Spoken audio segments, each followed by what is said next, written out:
Assalamualaikum warahmatullahi wabarakatuh. Kisah perjalanan baginda Rasulullah Sallallahu Alaihi Wasallam ke Taif. Selama 9 tahun, sejak masa kerasulan, baginda Nabi Muhammad Sallallahu Alaihi Wasallam telah berusaha menyampaikan ajaran Islam dan mengusahakan hidayah serta perbaikan kaumnya di Makkah. Namun, kebanyakan orang-orang Makkah selalu menyakiti, memperolok-olok, dan berbuat semena-mena terhadap baginda Nabi Sallallahu Alaihi Wasallam dan para sahabat, kecuali sekelompok kecil orang yang sudah masuk Islam dan beberapa orang yang selalu membantu beliau walaupun belum masuk Islam. Paman baginda Nabi Sallallahu Alaihi Wasallam, Abu Thalib, termasuk orang yang baik hatinya meskipun belum masuk Islam. Dia selalu membantu baginda Nabi Sallallahu Alaihi Wasallam dalam segala bentuk. Pada tahun ke-10 kenabian, ketika Abu Thalib meninggal dunia, kaum kafir mendapat kesempatan untuk mencegah perkembangan Islam dan menyakiti kaum muslimin secara lebih leluasa. Baginda Rasulullah Sallallahu Alaihi Wasallam pun pergi ke Taif yang didiami kabilah Tsaqif yang berjumlah besar, dengan harapan apabila kabilah tersebut masuk Islam, kaum muslimin akan terbebas dari berbagai penderitaan dan Taif akan menjadi pondasi penyebaran agama. Setibanya di Taif, baginda Nabi Sallallahu Alaihi Wasallam langsung menemui 3 orang yang ditokohkan. Beliau berbicara dengan mereka, mengajak mereka kepada agama Allah Subhanahu wa Ta'ala, dan agar mereka mau membantu baginda Rasulullah Sallallahu Alaihi Wasallam. Akan tetapi, mereka bukannya menerima atau paling tidak berlaku sopan kepada tamu yang baru datang sebagaimana adat bangsa Arab yang terkenal dengan memuliakan tahlak. Bahkan mereka tanpa basa-basi menyambut beliau dengan sikap dan akhlak yang sangat buruk. Bahkan mereka pun tidak rela baginda Rasulullah Sallallahu Alaihi Wasallam tinggal di situ. Padahal, orang yang dianggap sebagai tokoh seharusnya berbicara dengan sopan dan berakhlak yang mulia. Salah seorang di antara mereka berkata, "Oh, kamukah orang yang diutus oleh Allah sebagai nabi?" Yang kedua berkata, "Apakah Allah tidak menemukan selain kamu untuk diutus sebagai rasul?" Yang ketiga berkata, "Aku tidak mau bicara dengan kamu, sebab jika kamu memang seorang nabi seperti pengakuanmu, lalu aku menolakmu, tentu aku tidak lepas dari musibah. Jika kamu pembohong, maka aku tidak mau bicara dengan pembohong."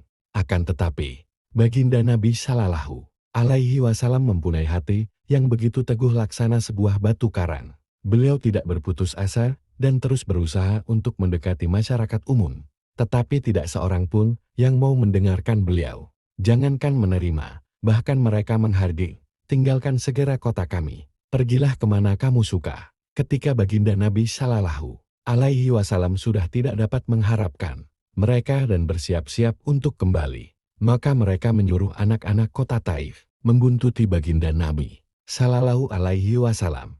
Mereka lalu mengganggu, mencaci, dan melempari baginda Nabi Sallallahu Alaihi Wasallam dengan batu, sehingga kedua sandal beliau berlumuran darah. Dalam keadaan seperti itulah baginda Nabi Sallallahu Alaihi Wasallam meninggalkan Taif di tengah perjalanan.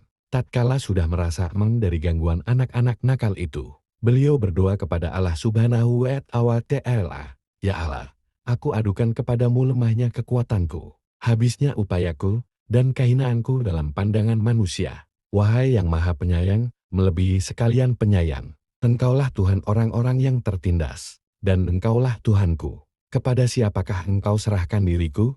Kepada orang asing yang akan memandangku dengan muka masam, atau kepada musuh yang Engkau kuasakan kepadanya segala urusanku? Tiada keberatan bagiku, asalkan Engkau tidak murka kepadaku. Perlindunganmu sudah cukup bagiku. Aku berlindung kepadamu dengan nur-Mu yang menyinari segala kegelapan, dan dengannya menjadi baik segala urusan dunia dan akhirat.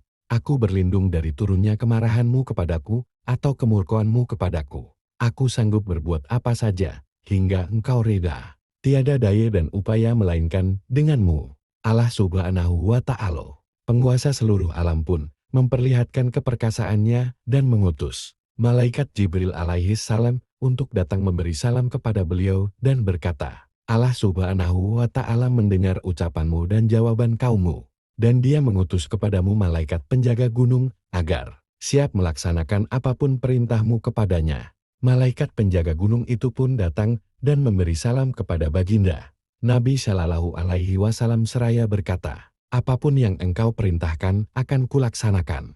Bila engkau sukai, akan kubenturkan gunung-gunung yang ada di sekitar kota ini, sehingga siapa saja yang tinggal di antaranya akan hancur binasa. Atau apapun hukuman yang engkau inginkan. Baginda Rasulullah Shallallahu Alaihi Wasallam yang bersifat penyayang dan mulia ini menjawab, aku hanya berharap kepada Allah Subhanahu wa Ta'ala. Seandainya saat ini mereka tidak menerima Islam, semoga kelak di antara keturunan mereka akan lahir orang-orang yang menyembah dan beribadah kepada Allah Subhanahu wa Ta'ala. Faidah demikianlah akhlak baginda Nabi Shallallahu Alaihi Wasallam yang mulia. Kita mengaku sebagai pengikutnya, namun ketika sedikit kesulitan atau celaan menimpa kita, kita langsung maras, bahkan menuntut balas seumur hidup.